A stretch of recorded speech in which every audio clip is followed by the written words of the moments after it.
চলমান অস্থিতিশীল পরিস্থিতির সুযোগে পাহাড় খেকোদের খপ্পরে অস্তিত্ব সংকটে চট্টগ্রামের ঐতিহাসিক গ্রিনল্যান্ড ব্যাংক পাহাড় বিভিন্ন অবকাঠামো নির্মাণের অপতৎপরতায় প্রভাবশালী চক্র পরিবেশ বিধ্বংসী কর্মকাণ্ডে ভবন নির্মাণের প্ল্যান বাতিলের ঘোষণা দিয়েছে চট্টগ্রাম উন্নয়ন কর্তৃপক্ষ।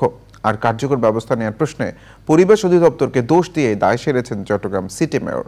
চৌধুরী ফরিদের তথ্য ভিডিওচিত্রে সাবরিনা হাসানের রিপোর্ট। ছাউনি তৈরি করে ভেতরে চলছে পাহাড় কাটার ধ্বংসযজ্ঞ। নগরীর জামাল খান প্রেস ক্লাব থেকে মাত্র ৫০০ গজ দূরে প্রধান সড়কের পাশেই চলছে গ্রিনল্যান্ড ব্যাংক পাহাড় মুছে দেওয়ার অপতৎপরতা।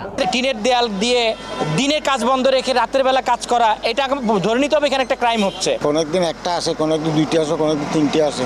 এখানে গাড়ির শুদ্ধ মনে করেন ১০-১২ জন আছে। আর কেন কাটা হচ্ছে, কারা কাটতেছে, এদেরকে পাকড়াও যদি করে আমরা থাকবো নতুন প্রজন্মের সাথে। এটা মানুষের জন্য একটা দুর্বিষহ জীবন আমাদের জন্য নিয়ে আসবে।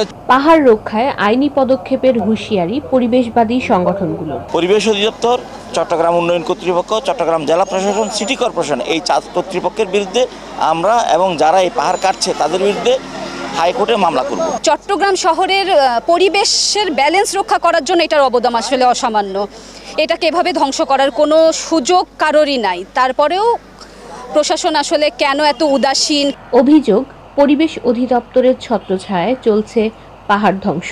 পুকুর, পাহাড়, খাল এগুলো থাকলে এগুলো তো আমরা প্ল্যান দেওয়ার কোনো আইন নাই।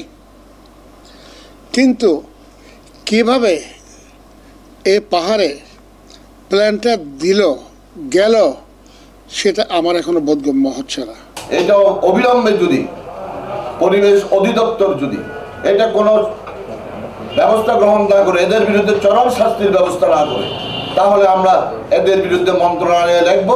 এদের মতো অফিসার চট্টগ্রামের দরকার নেই। পাহাড় ও প্রাণ প্রকৃতি ধ্বংস রোধ ও জড়িতদের বিরুদ্ধে দ্রুত কার্যকর ব্যবস্থার দাবি সচেতন মহলের।